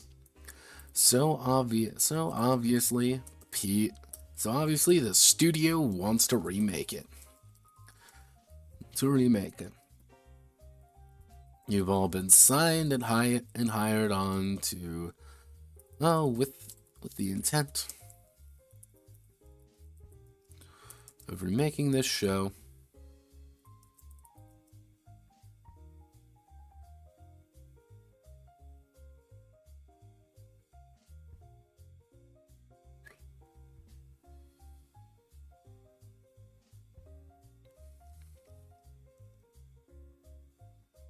Yeah, that's one thing about like sometimes people don't understand Japanese humor when it comes to that regard. Of like mostly when it comes to like cross-dressing and stuff like that. Like it's a humorous thing in Japan. That's like a thing of humor. But here stateside that's a big deal. People get really pissed off or people end up like fucking idolizing Astolfo. It's like, Jesus fucking Christ, shut the fuck up, people. That's usually a big deal that occurs a lot. See, I can see it getting a little bit confusing in Spanish because you have the gendered terms. Where do you refer to it as a woman or do you refer to it as a man? Because sometimes it can get a little bit confusing. I know that's actually a joke with what's Steins Gate. I can never remember his name. I want to say Haruka, but I know Haruka isn't his the name.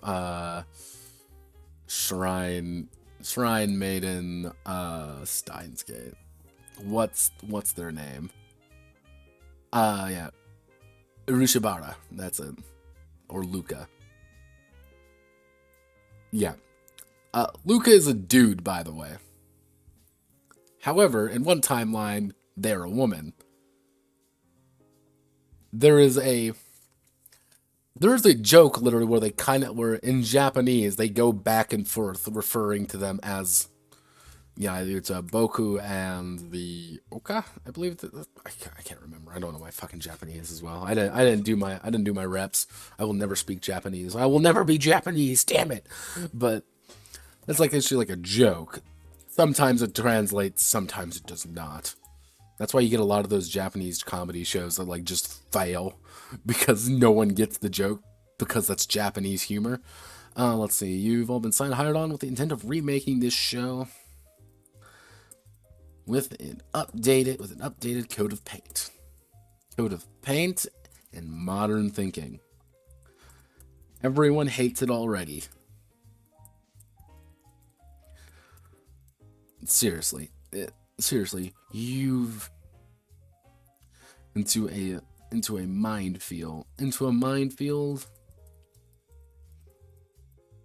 who despise you. You've walked into a minefield of people who despise you by virtue of being associated with it.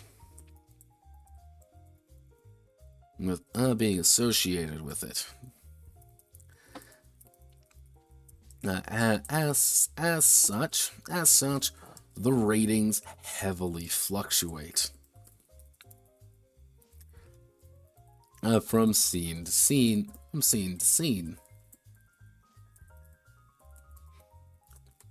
46 minus 46. As people tune in or tune off. Tune in or turn it off as you desperately flail to get to the end of the episode.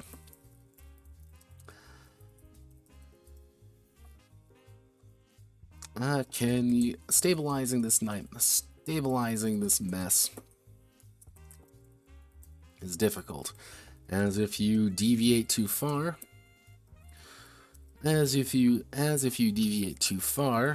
Are you really remaking it? But if you stick too close, why do you exist? It's a balancing act. It's a balancing act with no clear answer. If you want to play Cowboy Bebop 2021, you too can make it. You too can play the Cowboy Bebop game. 2021 game if you really want to. If you fucking hate yourself.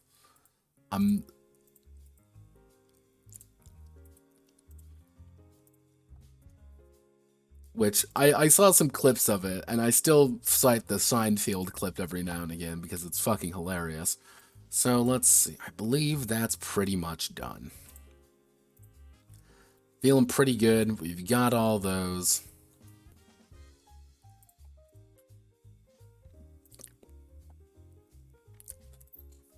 Alright. So, like, overall, I think Satan Wore Snakeskin went pretty solid. I think the hardest part, the thing that I'm not 100% in yet is this system, kind of the advancement system. I'm not 100% into it, but I feel like a lot of things do work pretty well for what it's going for. I'll need to do some more artwork or just bully Manly into doing the artwork for me. But like, overall, I feel pretty good about it. Like, I think the only major issue is there any good remake in the world?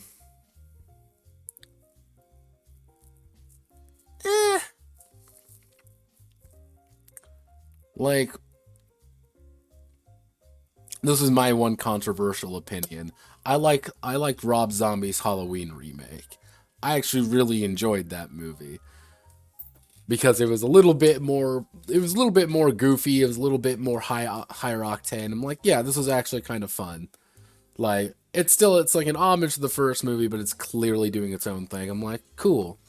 Usually to make like a remake work, you kind of gotta respect the source material. I think that's kind of like one of the biggest issues that a lot of these games don't do not games, but a lot of those shows don't do very well with. Because there's sometimes issues where, like, we want to update this show for the modern era, and it's like, oh no. Where it's even things like, and it's kind of even that moment I kind of mentioned, like right down here, where it's like, if you deviate too far, are you really remaking it? But if you stick too close, why do you exist? That's kind of like the major issue that you always have to face when doing a remake show. And like there's attempts like the Ghostbusters 2016 remake. But the problem is with like the Ghostbusters 2016 remake is that it deviated too far and didn't do enough with it. It's like, oh god. But yeah, usually if you want to like remake something, you either need to make like a you need to make a good case for your existence and understand why you exist. Which I know the Critical Drinker, he actually did a very good piece on like these weird soft reboots they've been doing. Which it's like, yeah, this actually makes sense because it's safer. Those are the safe answer. But as I was saying, Satan Wore Snakeskin actually worked out pretty well. I feel like there's some bits that I could clean up a little bit, but a majority of the bits that need cleaning up are just like, I need to actually see this in motion for it to work, and it's also very GM dependent of just like if it'll work the way I want it to. This is one of those games that you really need a good group to work with. If you don't have like that solid, perfect group, it may be a little bit hectic, but it'll still work. Like all the mechanics here are functional. There's just some that I'm not like 100% on that I kind of rely on the producer's desk to make it work. Detox when? Let's see, like how far behind am I on my detoxes?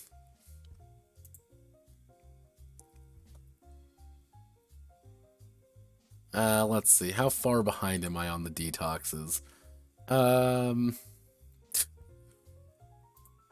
Oh wait, I should update this actually. Yoink. I am technically 2 behind so far. And so it'll be a while before I actually get around to doing this. Probably it'll be next month by the time there's a detox of this coming out. But it won't be a very long detox. I know the Dying of Dryads detox came out today. I put that out today. But where does that actually put us right now?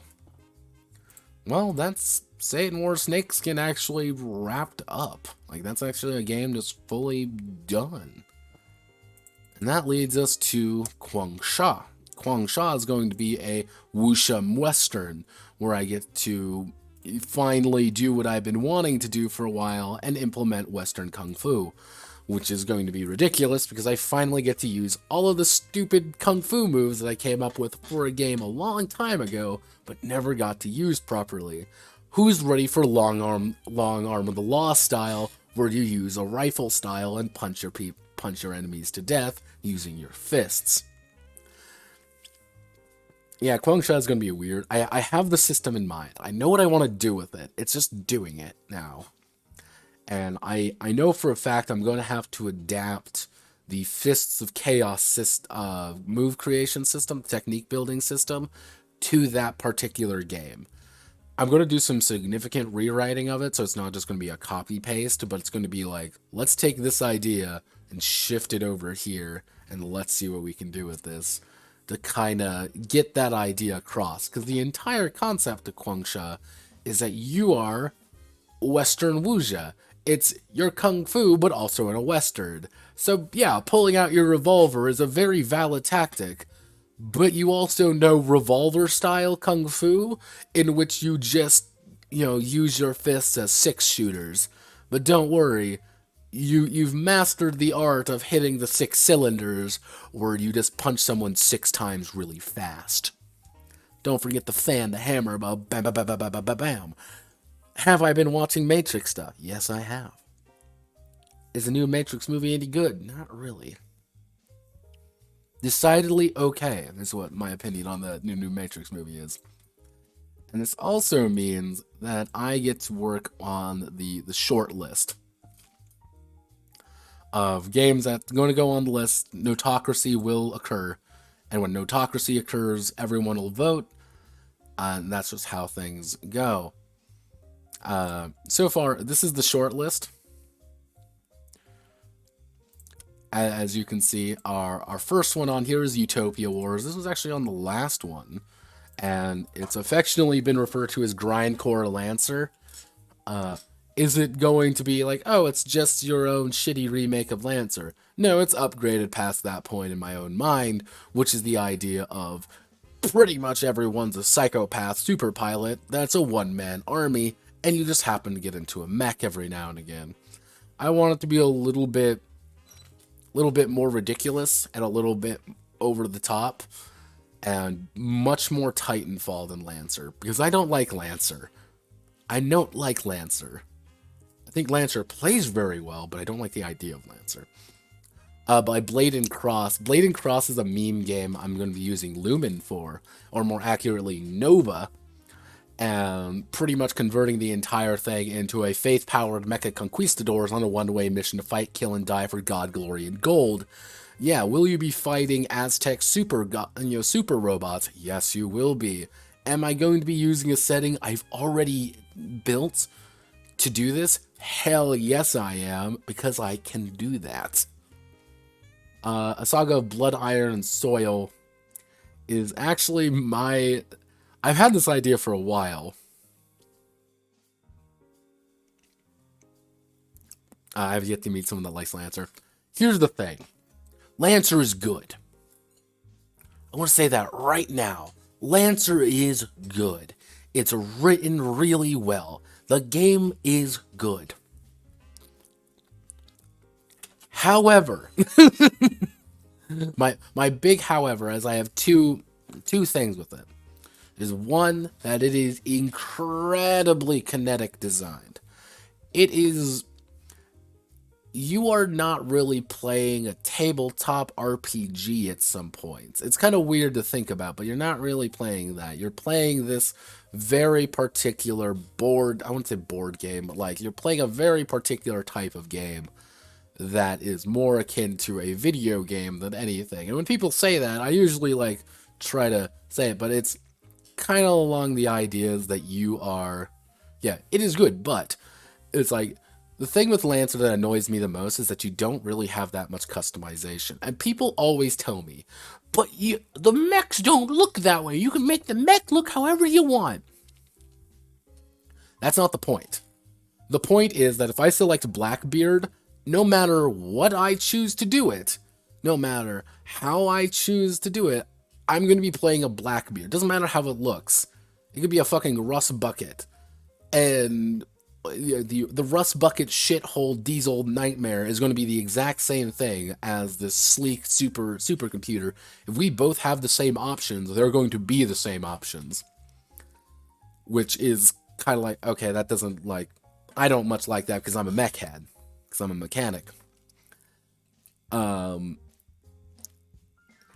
Then you also have ideas of like you need license levels, which license levels work great if you're playing a video game, because you can see it in your mind. It's you're playing, you got your hands on the keyboard and hands on your mouse, you're clicking on, and then you're like, oh, I have 5 license level, I'm gonna put 5 points into here so I can get this, this, and this, and everyone's like, cool, you've got it, and then you add things onto your little parts, and then you're happy. That makes sense for a video game because it is a video game and there are some very clear limits and lines that you have to deal with.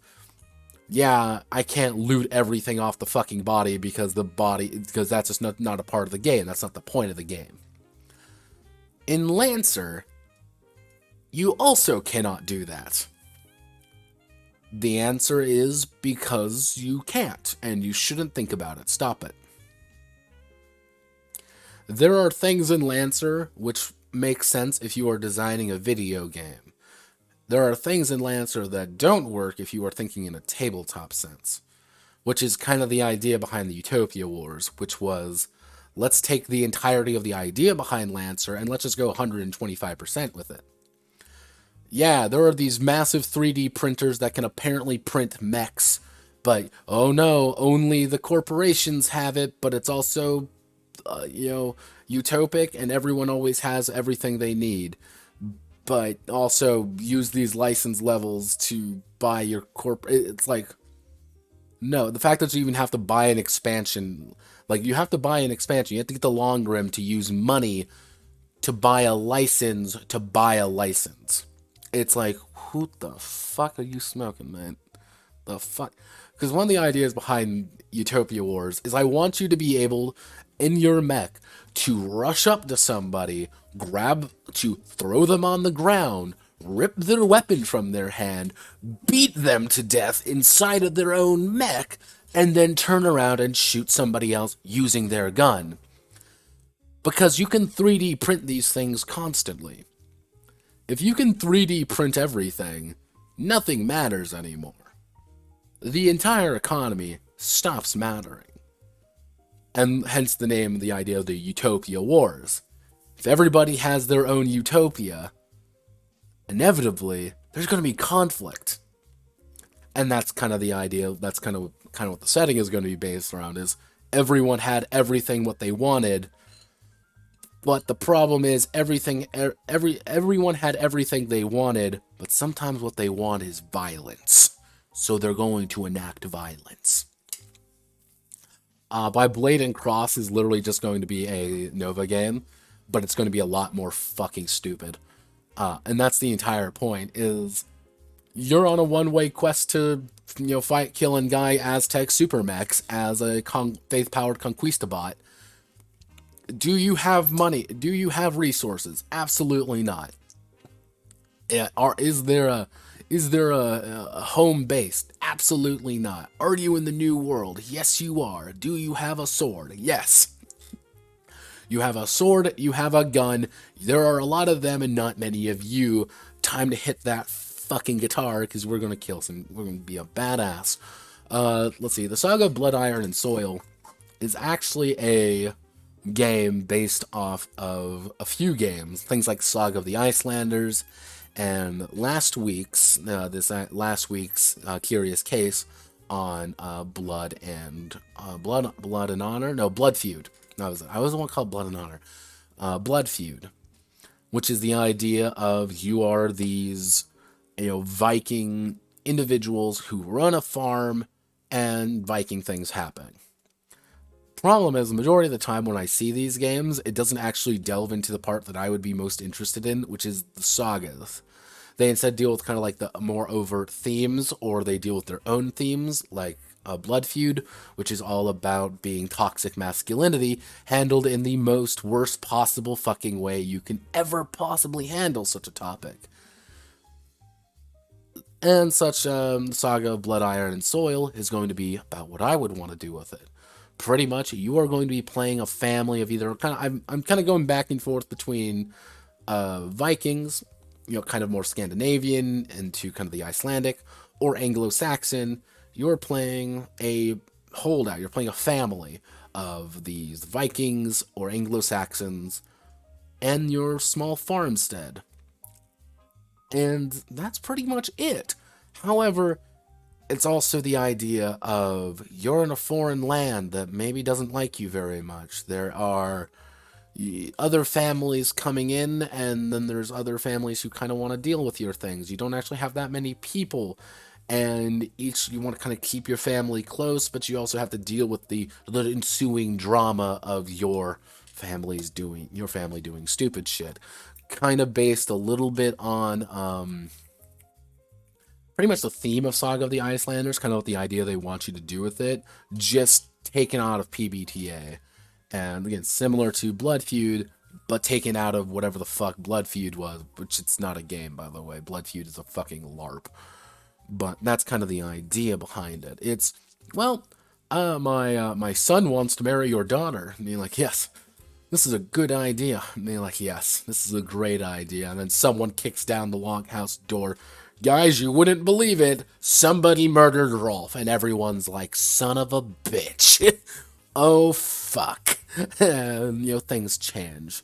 But it's also like, we need to farm. We're a fucking farming family. And it's a very I want it to be a generational game.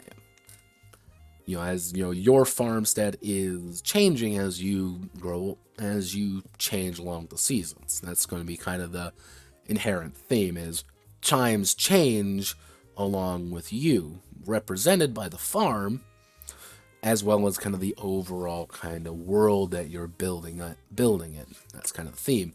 The Songs of White Carnations, or Songs of the White Carnation, is actually the Corto Maltese Riverboat Combat Adventure game, based entirely off of the description of what Corto Maltese kind of is, as kind of in a broad term. And it's the idea of a romantic war rages as a band of mercenaries travel along the country's vast river network in an armored riverboat.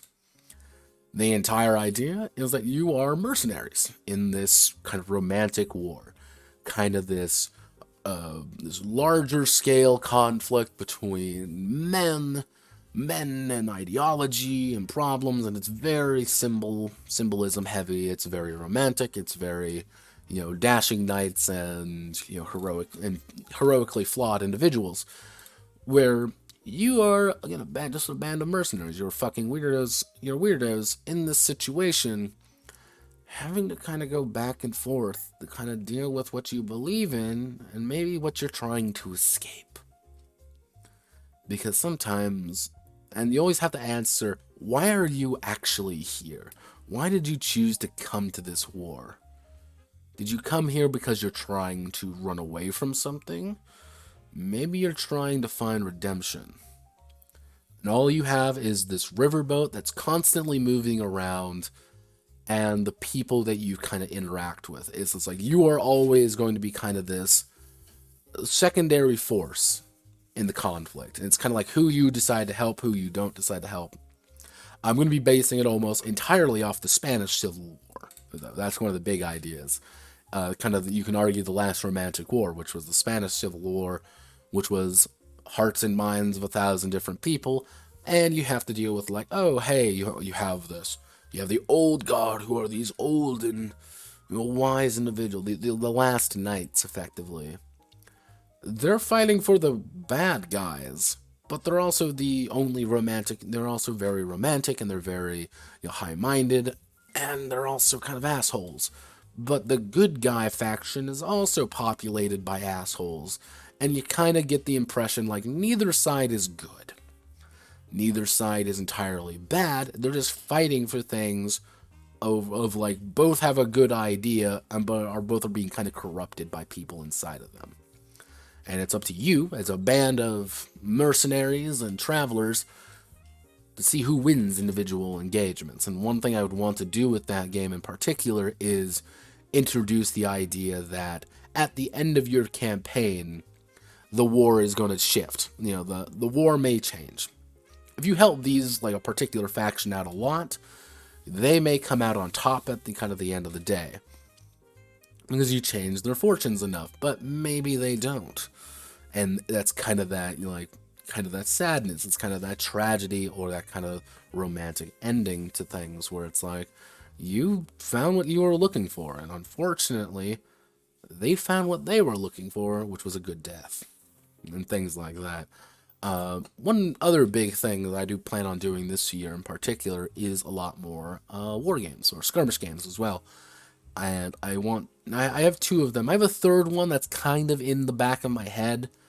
I know how I would want to do it. I might have to make it a board game though, just because of how it works. But the idea, we have Glitter Break, which is I would call it a pseudo skirmish game.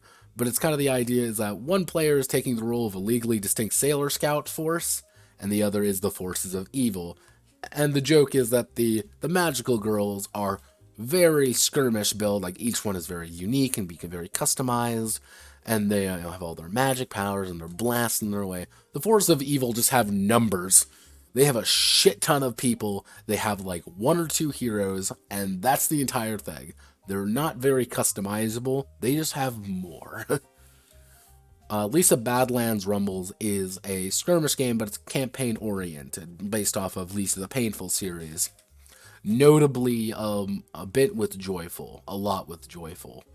Which was the entire idea is that you are a game about building a gang of fuck-ups, weirdos, and degenerates, and you battle over the scraps of Olaf, which you are the main character. Every player is technically playing a gang leader, and you select a few things about that gang leader, which kind of changes their stats up a little bit, as well as determining who you pick. If you're a tough biker, you can recruit bikers and tough guys, as well as basic goons.